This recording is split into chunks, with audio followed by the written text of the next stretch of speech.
मार्केटमध्ये येऊ शकत नाही अशा प्रकारची व्यवस्था केली आहे। अध्यक्ष महोदय, महाराष्ट्रामध्ये या ड्रग्जचं प्रमाण जवळपास महाराष्ट्रातल्या सगळ्या जिल्ह्यात वाढलेलं आहे।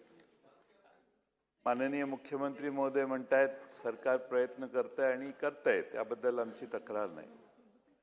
पण अनेक ठिकाणी पोलीस अधिकारी रेड करतात, जे सापडतात 8-9, माझ्या आष्ट्यात 8 जणांची अटक झाली आणि शेवटी दोघांच्याच नावाने गुन्हा नोंदवला, 6 जण सोडली। डीएसपीना माहीत नसेल, हे खालच्या खालीच उद्योग चालतात। त्यामुळे पोलिसांनी एकदा अरेस्ट केला आणि त्यातला जो मेन कल्प्रिट आहे, जो त्या भागात ऑपरेट करतो, त्याचं नाव बाजूला काढलं। असे उद्योग महाराष्ट्रात सर्व ठिकाणी चालतात। त्यामुळे पोलिसांच्या, सगळेच पोलीस असे आहेत असा माझा दावा नाही, पण पोलिसांच्या हप्तेखोरी करणं हा एक सोर्स ऑफ इन्कम झालाय पोलीस स्टेशनचा।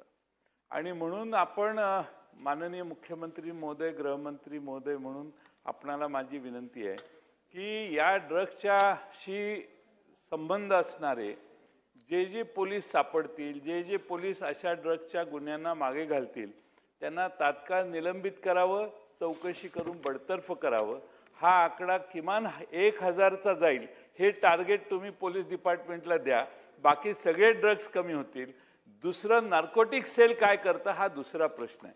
नार्कोटिक सेलचं काम कुठंच दिसतंय, काय त्यांनी ॲक्शन घेतली? आपण सगळं पोलिसांनीच करावं म्हणतो, पोलीस काय त्यात फार एक्सपर्ट नसतात। आता आमच्याकडे तर ऑनलाईन ड्रग्ज मागवण्याची व्यवस्था आहे। मी तुकाराम मुंडेंच्याकडे ती माहिती दिली की हे ऑनलाईन ड्रग्ज मागवत आहेत, काहीतरी करा म्हणून। ऑनलाईन ड्रग्ज देशात उपलब्ध व्हायला लागले आहेत आणि मुलं मागवतात। आता आपण जर त्यात मागवायला कुणाला अनोळखी माणूस गेला तर त्याला तो ड्रग येत नाही, पण त्यांच्या लिंकमधल्या माणसानं जर ते पाठवलं तर ते बरोबर सिरिंजेस येतात, सगळं साहित्य येतं आणि अनेक ठिकाणी इंजेक्शन घेऊन मुलं ड्रगच्या सेवन करण्याची व्यवस्था होते।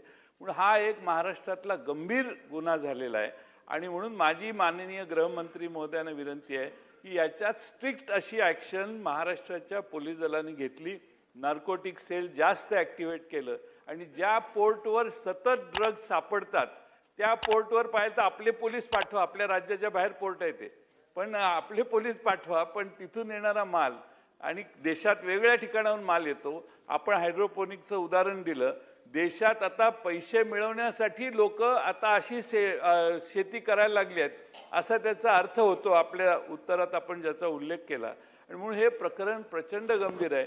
बाकीचे सगळे गुन्हे एखाद्या वेळी दुर्लक्षित करायला हरकत नाही, पण तरुणांना अंमलाच्या खाली आणणाऱ्या हा तरुणाई सगळी या विळख्यात अडकलेली आहे। म्हणून माननीय मुख्यमंत्र्यांनी रोज सकाळी 20 मिनिटं किंवा 15 मिनिटं याचं असेसमेंट घेण्यासाठी ब्रीफिंग घ्यावं अशी माझी त्यांना विनंती आहे। अध्यक्ष महोदय, सन्मान्य जयंतरावांनी जे सांगितलं, निश्चितपणे आपण ही पॉलिसी अशीच ठेवलेली आहे आणि जेवढे पोलीस हे प्रत्यक्ष किंवा अप्रत्यक्ष या गुन्ह्यांमध्ये आत्तापर्यंत आढळले त्या सगळ्यांना बडतर्फच केला आहे। आपण त्यांना कोणालाही सस्पेंड केलं नाही, त्याला बडतर्फच केलं आहे। आपण जे सुचवलं त्याप्रमाणे आता आपण आपल्याकडे आधी जे नार्कोटिक्सच्या संदर्भात जे काही व्यवस्था होती ती छोटी होती। आपल्याला कल्पना आहे मागच्याच वर्षी आपण आपला ANTF जो आहे, अँटी नार्कोटिक्स जो फोर्स आहे, हा फोर्स विस्तारित केलेला आहे। आता प्रत्येक पोलीस स्टेशन, आधी प्रत्येक पोलीस स्टेशनला आपल्याकडे ANTF नव्हता, आता प्रत्येक पोलीस स्टेशनमध्ये ANTF आपण उभा करतो आहोत। त्यासोबत आमच्या डोक्यात असं देखील आहे की जसं आपण आपला जो काही अँटी करप्शन ब्युरो आहे किंवा नक्षलवाद विरोधी मोहीम आहे, या 2 ठिकाणी आपण इन्सेंटिव्ह दिला आहे। लोक गडचिरोलीला का जातात, तिथे स्पेशल पे आपण देतो, त्यावेळेस सगळे चांगले पोलीस तिथे जायला तयार असतात। किंवा अँटी करप्शनमध्ये 1 स्टेप अहेड त्यांना ठेवतो, म्हणजे जो ॲडिशनल SP असेल तो तिथे SP म्हणून त्या पोस्टवर जातो। तर तशा पद्धतीनं आम्ही आता निर्णय करतो, चांगले अधिकारी हे ANTF मध्ये गेले पाहिजेत, याकरता त्यांना स्पेशल पे किंवा 1 स्टेप अहेड अशा पद्धतीनं जो त्या ठिकाणी काम करेल त्याला आम्ही ते डेझिग्नेशन देणार आहोत।